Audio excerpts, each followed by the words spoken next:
এখনো sanitary napkin কিনতে গিয়ে কেন পাশের পুরুষটি এমন ভাবে তাকাবে যাতে মনে হবে যেন আমি একটা গর্হিত কাজ করছি। অনলি চাইল্ড থেকে রাতারাতি জয়েন্ট ফ্যামিলি জয়েন করা, সব কাজিনসদের নাম মনে রাখাটাই তো। চল চল, সবাই এসে গেছে। এত বড় স্টার্টআপের ফাউন্ডারের সাথে বিয়ে হলে অর্ধেক সময় তো ওই ভিডিও কলেই কেটে যাবে।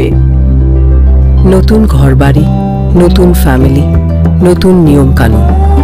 বিয়ের পর অনেক কিছু পাল্টে যায়, কিন্তু শুধু আমার জন্য কেন? অনুরাধা, জয়, শুভ্র আর ডাকলাম এই যে নিজের স্টার্টআপ নিয়ে এত বিজি থাকে, বিয়ের পরে কতটা টাইম বার করতে পারবে জানি না। ভাগ্য ভালো, বিয়ের জন্য টাইম বার করতে পেরেছে। করতে হয়েছে। নতুন জীবন শুরু করার দায়িত্ব কিছুটা আমার, কিছুটা আমাদের। ঐতিহ্যকে ধরে চলি, নতুন গল্প লিখে চলি। আমরা রিভার কোণে, আমরা বাংলার ঐশান। किसी भी तरह के इंश्योरेंस के लिए आप किशन कुमार अग्रवाल को 9831278158 पर कॉल कर सकते हैं। 24/7 ताजा समाचार के पाठकों के लिए मेरी तरफ से हार्दिक शुभकामनाएं। 24/7 ताजा समाचार समस्त दर्शक के जानाচ্ছি আন্তরিক শুভেচ্ছা।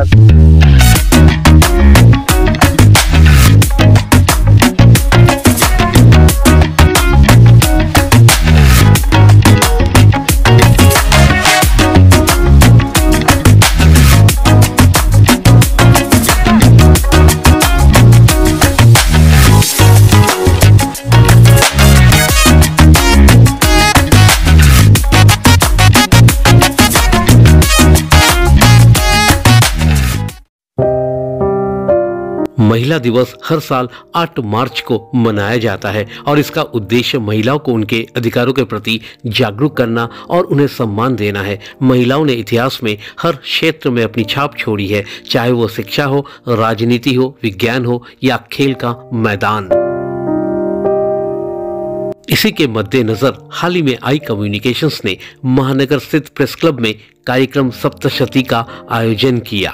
कार्यक्रम के दौरान गीतकार, लेखिका, कवि और वक्ता झरना भट्टाचार्य सहित कई अन्य महिलाओं को सम्मानित किया जिन्होंने अपने अपने क्षेत्र में महारत हासिल की है। বন্ধুরা, আমরা সবাই জানি 8ই মার্চ নারী দিবস পালন হয়, হ্যাঁ, কিন্তু আজকে আমাদের এই কলকাতা অবস্থিত প্রেস ক্লাবে আই কমিউনিকেশনসের পক্ষ থেকে এমন কিছু নারীদের সম্মানিত করা হচ্ছে যারা নিজেদের ফিল্ডে কিছু করে দেখিয়েছেন। তাদেরই মধ্যে একজন ঝর্ণা ভট্টাচার্য, উনি আজকে আমাদের মধ্যে উপস্থিত। প্রথমে তো কংগ্রাচুলেশন জানিয়ে দিই উনি কি কি কাজ করেছেন। উনি একাধারে উনি একজন লিরিক্স রাইটার, উনি একজন পোয়েট, উনি একজন এডুকেশনিস্ট এবং আরো নানান ধরনের উনি কাজকর্ম করে থাকেন। উনি একজন মডেল, উনি একজন অভিনেত্রীও বটে। কি করে মানে এত গুণ সম্পন্ন একটা নারী হয়ে উঠে এসছো তুমি? তোমার গল্প তুমি বলো।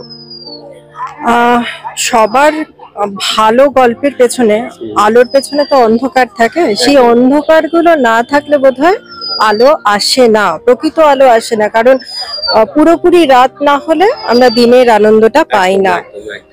আর সেই জন্যই বোধহয় কবিগুরু লিখে গিয়েছিলেন নির্ঝরের স্বপ্নভঙ্গ।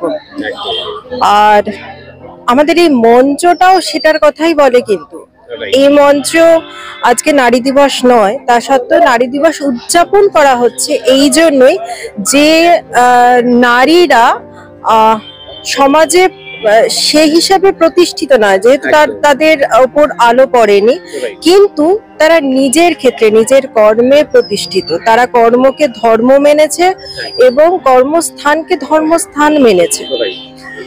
এই মঞ্চটা সেই সাঁকো যে এই দুই নারীকে এক করা। আজকে অলকানন্দাদি যেমন আছেন, সুনিতাদি আছেন। সুনিতাদির কথা আপনারা জানেন না, কে সুনিতাদি? আজকে আমি আমার কথা কি বলবো, আমার 17 বছর একটা ডোমেস্টিক ভায়োলেন্সের শিকারের অভিজ্ঞতা আছে, কিন্তু আমি সেটাকে কাট করে এগিয়ে গিয়েছি, যে আমি যেটা ফেস করেছি যেটা আর 5 জন যাতে ফেস না করে, এবং সমাজে যে প্রভাবগুলো রয়েছে সেই থেকে যেন আমরা শুতে ফিরতে পারি, এটা আমার গল্প। এবারে এই সনিতাদি কিন্তু একজন পশু প্রেমী, পেট লাভার নয়। আমরা পেট তারাই রাখতে পারে যাদের ক্ষমতা আছে। উনি ওনার গয়না বিক্রি করে একটা গ্যারাজের মধ্যে সমস্ত পশুদের রাখেন এবং তাদের ট্রিটমেন্ট করান, খাওয়ান। আপনারা কতজন জানেন আহেরিতলার ওখানে ওনার সেই গ্যারাজটা। এবার এই মঞ্চে কিন্তু সেই সনিতাদি এবং অলকানন্দাদি একই সাথে পুরস্কার নিচ্ছে। আর আমার এখানে সবচেয়ে বড় আনন্দের ব্যাপার এটাই যে আমি সাকো বলে একটি প্রোগ্রাম করেছিলাম এরকমই একটি কাজ করার জন্য, আর সমাজে আরো কিছু মানুষ এরকম কাজ করার জন্য এগিয়ে আসছে। তার মানে ভালো ভালো ডেকে আনে, যেমন কুককে ডেকে আনে, পাপ যেমন পাপীকে ছাড়ে না, সেরকম ভালো কর্ম যে ভালো কর্ম করে তাকে ছাড়ে না। তাই এই ধরনের অনুষ্ঠানে যত যেতে পারবো মনে হবে যে না আমি ভালো কাজ করছি, এটাই আমার প্রাপ্তি, এটাই আমার সার্থকতা, আর এটার জন্যই হয়তো আমি আরো এগিয়ে যেতে পারছি। তুমি যেটা কথা বললে যে মানে ওমেন এম্পাওয়ারমেন্ট নিয়ে কথা বললে, নারীরা পিছিয়ে, কিন্তু আমি এটাও বলবো যে ওমেনরা অলরেডি এম্পাওয়ার্ড, মানে পিছিয়ে নেই। আর নারীরা পিছিয়ে নয়, আসলে যেখানে পাওয়ার দরকার সেখানে অনেক সময় নারীদের চুপ করে যেতে হয়। সেই চুপ করাটা বড্ড ভয়ঙ্কর। আমরা কতজন জানি যে একটা মেয়ে পড়তে গিয়ে পিডোফাইলের শিকার হয়, তারা কেন পুলিশ স্টেশনে গিয়ে বলতে পারে না যে পুলিশ কাকু ওই লোকটা আমার সঙ্গে এটা করেছে? কতজন মেয়ে বলতে পারে না যে আমার হাজবেন্ড পুলিশ, আমাকে প্রত্যেকদিন বাড়িতে এসে মারে, কারণ আমি জানি থানায় গেলে পরে তার কাছে খবর চলে যাবে, বাড়িতে আসলে আমাকে আবার মার খেতে হবে। তাহলে এই কাটিয়ে ওঠাগুলো পারে না বলেই আমরা অনেক অজানা গল্প মানে অগোচরে রেখে দিই। সুতরাং নারী তো পুরুষের সঙ্গে পায়ে পা মিলিয়ে চলছে, কিন্তু নারীর এখনো অনেক বাধ্যবাধকতা আছে যেগুলো কাটিয়ে ওঠা এখনো হয়তো সম্ভব হয়নি। আর নারীর তো কিছু সমস্যা আছেই, যেমন নারীর মাসে 5টা দিন খুব কষ্টকর যায়। সেই সময় কি একটা পুরুষ বোঝে যে এই সময় নারীর কষ্ট হচ্ছে, তাকে তাহলে একটু সাহায্য করি? এখনো স্যানিটারি ন্যাপকিন কিনতে গিয়ে কেন পাশের পুরুষটি এমন ভাবে তাকাবে যাতে মনে হবে যেন আমি একটা গর্হিত কাজ করছি? এইগুলো কাটিয়ে ওঠা দরকার, তাহলে প্রকৃত নারী দিবস পালন করা হবে, আর না হলে অনারী হয়েই থাকতে হবে। এই মুহূর্তে তোমাকে যারা দেখছে আমাদের চ্যানেলের মাধ্যমে, যেসব নারীরা দেখছে এবং তোমার মতো হতে চায়, এরকম ওয়ারিয়ার হতে চায়, তাদের উদ্দেশ্যে তুমি কি বলতে চাইবে? কর্মকে ধর্ম মানো, সেটা যে কোনো কর্ম যা তুমি করো, প্রত্যেক দিন যদি একটা করে গাছ লাগাও সেটাই তোমার কর্ম, আর সেই গাছগুলোই তোমাকে একদিন তোমার ধর্মস্থান করে দেবে। আর সৎ থাকো, নিষ্ঠাবান থাকো, নিশ্চয়ই তুমি জীবনে কিছু পাবে, কারণ তোমরা ইউনিভার্সকে যা দেবে ইউনিভার্স তোমাকে তাই ফিরিয়ে দেবে, কারণ কোনো এনার্জি চলে যায় না, সব এনার্জি প্রিজার্ভ থাকে। সুতরাং নেগেটিভ এনার্জি দিলে নেগেটিভ এনার্জি ফিরে আসবে। আমরা বলি যে এখন ভগবানকে এত ডাকি তাও ভগবান কেন পাশে থাকে না? আমরা ভগবানকে এত নেগেটিভ এনার্জি ছুড়ে দিচ্ছি, বিশ্বকে এত নেগেটিভ এনার্জি ছুড়ে দিচ্ছি, ভগবানও ভক্তের শক্তিতে মানে শক্তিময় হয়ে উঠছে না, ওই জন্য ভগবানের শক্তি হয়তো কমছে। তাই পজিটিভিটি ছড়িয়ে দাও, পজিটিভিটি ছড়িয়ে দিলে পরে পজিটিভিটি আমার কাছে ফিরে আসবে, সকলের কাছে ফিরে আসবে।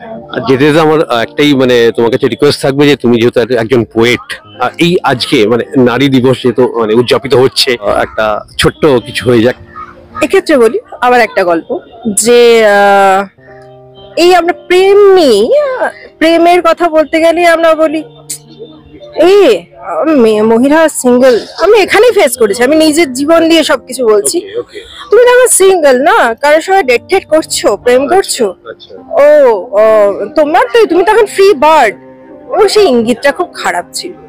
মানে প্রেমেরও বৈধতা অবৈধতা, সে উইডো না সিঙ্গেল, এত ভাগ করে দিচ্ছে মানুষ এত জাজমেন্টাল হয়ে যাচ্ছে। তাহলে আমার ভেতরে যদি থেকেও থাকে প্রেম, সেটা আমাকে গোপনে রাখতে হবে। এটা নিয়ে একটা কবিতা। প্রেমের নাকি সত্তা দুটো, বৈধ এবং অবৈধতা, একটি নাকি খুব সামাজিক, আরেকটি তো গোপন কথা। নিঝুম রাতের শয্যামাতায় বৈধতারা গোপন খেলায়, আসলে তো অবৈধতাই সেই বিছানায় লাস্য ছড়ায়। যে বৈধকে রোজ ঠকালে শিলমোহরের অলিক নামে, মিথ্যে খেলায় প্রেম সেখানে, ভুল ঠিকানায় শখের খামে। চোখের ফাঁকি, মনের ফাঁকি, সেই খেলাতেই ভীষণ বাতি। প্রেম যে তখন খুব অসহায়, জমের ঘরে দিয়ে বাতি।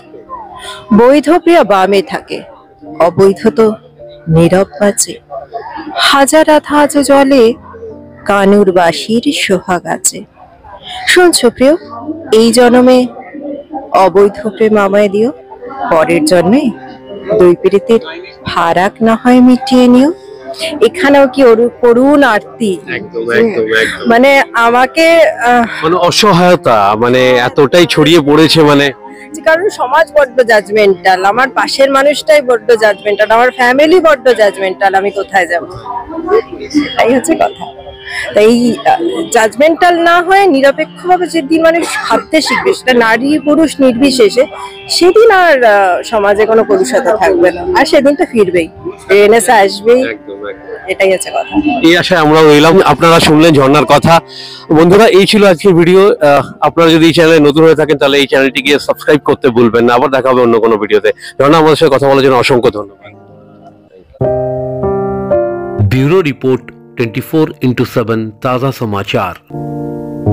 Exclusive jewellery collection DTC London द्वारा best showroom award winner RR Agarwal jewellers, Kolkata Jaipur के बाद अब रौरकेला में भी RR अग्रवाल ज्वेलर्स, रिश्ता भरोसे का।